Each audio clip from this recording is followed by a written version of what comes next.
Shri Sudeep Jain. He's the Additional Secretary of the MNRE.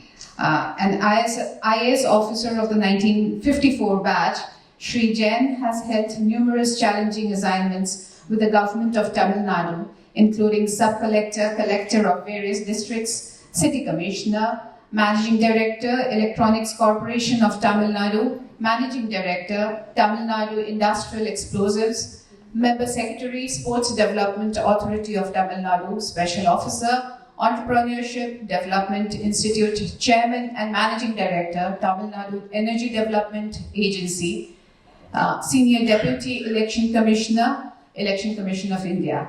He is currently working as the additional secretary of the MNRE. Over to you, sir.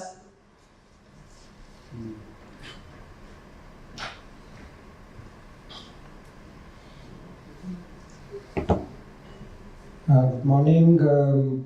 First correction, my colleague has here made me 40 years more senior. So I become the senior most official in the government in that sense.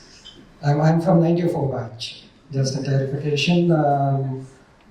Kadambari, my younger colleague and more energetic colleague from the service, colleagues from VIPA, Paragji, Chintanji, Vinayji, my colleague from MNRE, Rahul, all the members of VIPA and industry present here. A very good morning to all of you.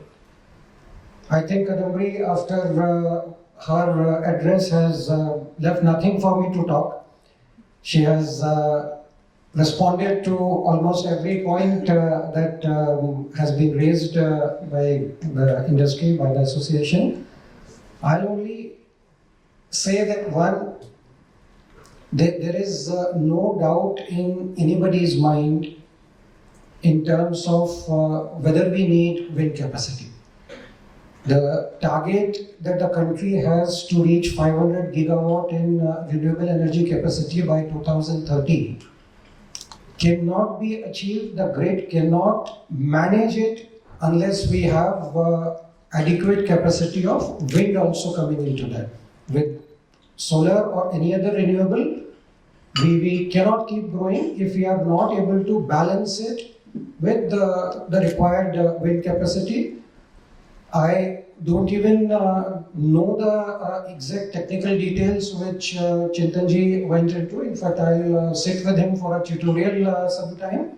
But the very fact that yes, the basics that the timings of solar and wind complement each other, that's something which even a layman can understand. And so we definitely need this capacity. Coming to the potential of wind capacity in Maharashtra, I don't know, you mentioned, Paragji, the figures of around 100 gigawatt. From what I have at 150 meter height, Nive's assessment is close to 173 gigawatt in Maharashtra. So we have enough potential. There is no doubt that yes, right now it's in a nascent stage.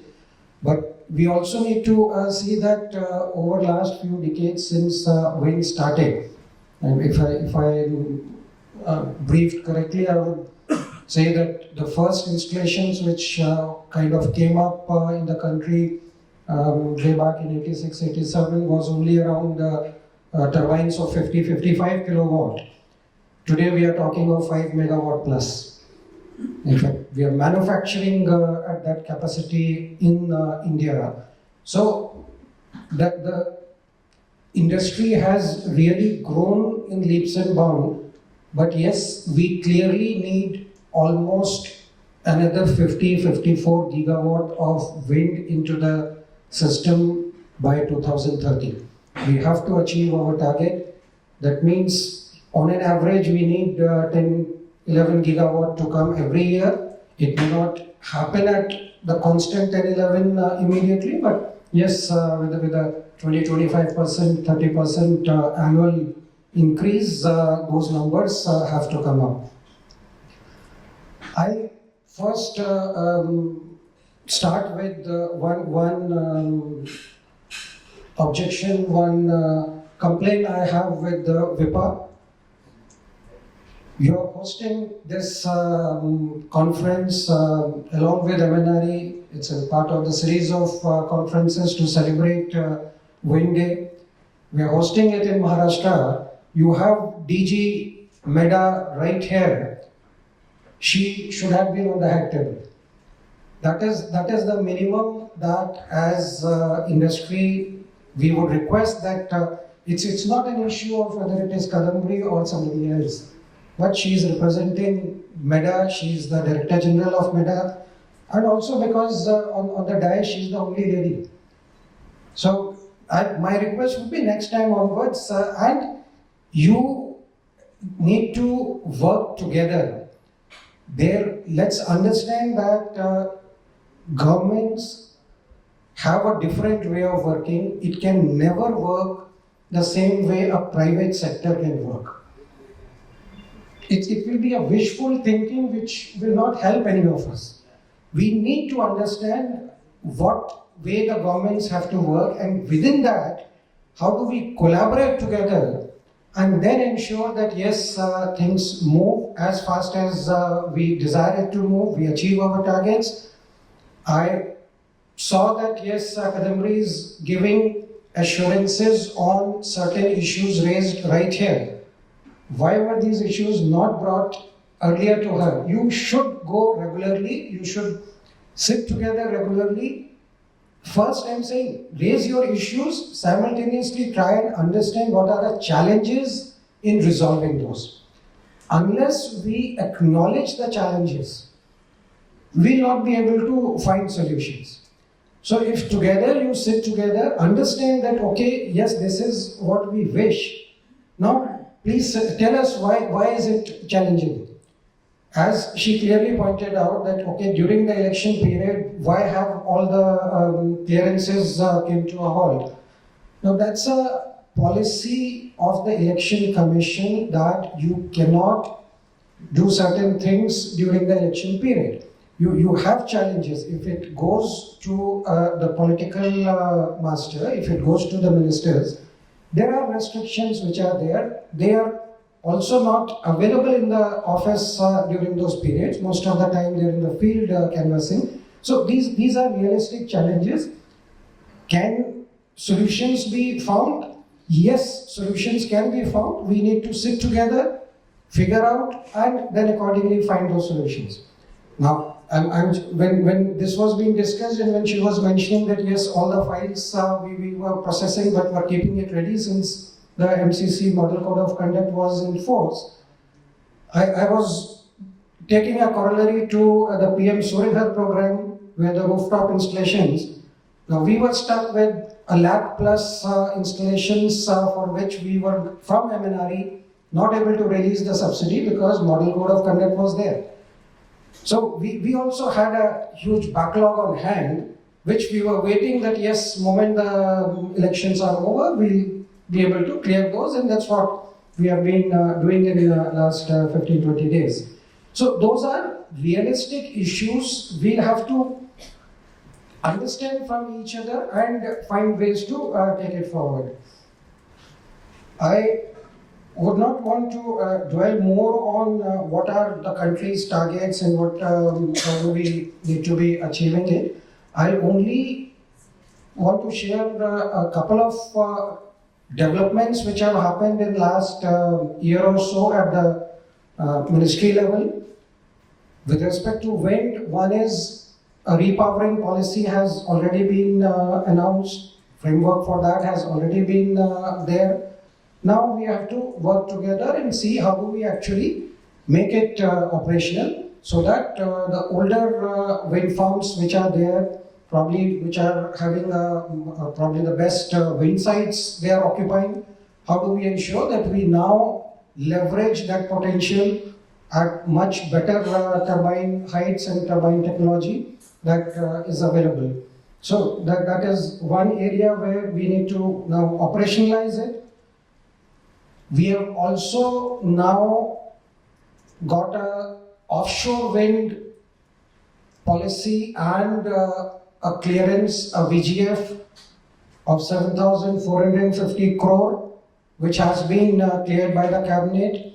We'll soon be coming out with bids for offshore wind at Gujarat, followed by the next bids which would come out in a few months for Tamil Nadu. We definitely learning from there. I'm sure there will be potential in Maharashtra coast also, which we need to start working on. So that's a huge potential and a completely different level wind potential that will have to be leveraged. The industry needs to play a major role there. We will be able to leverage that aspect also.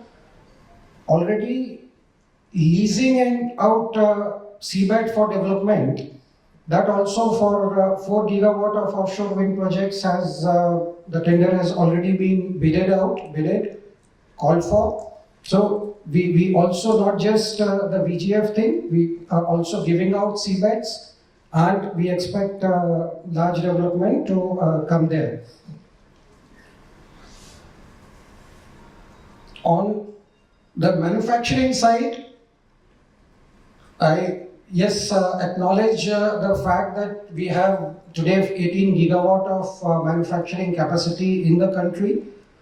Maharashtra is amongst the leaders there, and Maharashtra is not just exporting it to other states but across the world. And we need to leverage on that. We need to also look at now can we start manufacturing for offshore wind, because that's a completely new manufacturing requirement. We will be looking forward, seeing how we can work best with the manufacturers to get those areas resolved. We recently have also now, though it's not recent, almost I think a couple of years this work has been going on, but it's taking a little serious area now in terms of derating of the wind turbines after a particular temperature. So today 40 degree centigrade if the wind turbines derate. With the rise in temperatures that we are seeing, this year have been, I'll say, pretty bad in that respect. But those are the times when temperature shoots up, those are the times when the grid needs maximum capacity. This year we already touched 250 gigawatt. If even one turbine we see is switched off because of the temperature, because of the derating issues, that much of national resource we are losing out at the most critical time. I request the industry to assess it not just in terms of what is the total energy loss over the year, then it will be on a 0.001% or even lesser. But on that day, at that hour, when we need it, if we are losing it, that means we have no other options but to go for load shedding, which should be the last thing which the country should see. So we are working on that. We will soon be holding consultation with the manufacturers to see how best we can take it forward and ensure that our turbines are ready for even harsher temperatures that this climate change is going to bring, so that we don't lose out any of that potential. So I look forward to a very, very healthy growth of the wind sector and the overall RE sector. I'll be working also with Kadambi. Moment I came, the first thing she mentioned was can we expedite the micro-siting policy at MNRE. So she on her own is proactive, is aware of the challenges that state is facing. We will be working together to see that all those things are resolved. And if there are any more suggestions, please meet her, send it out to her. May not be always possible to meet, please mail it. And also, if required, mail it to us and we'll definitely try and resolve those. So wish you a very, very healthy growth of wind industry in Maharashtra and in the entire country. Thank you.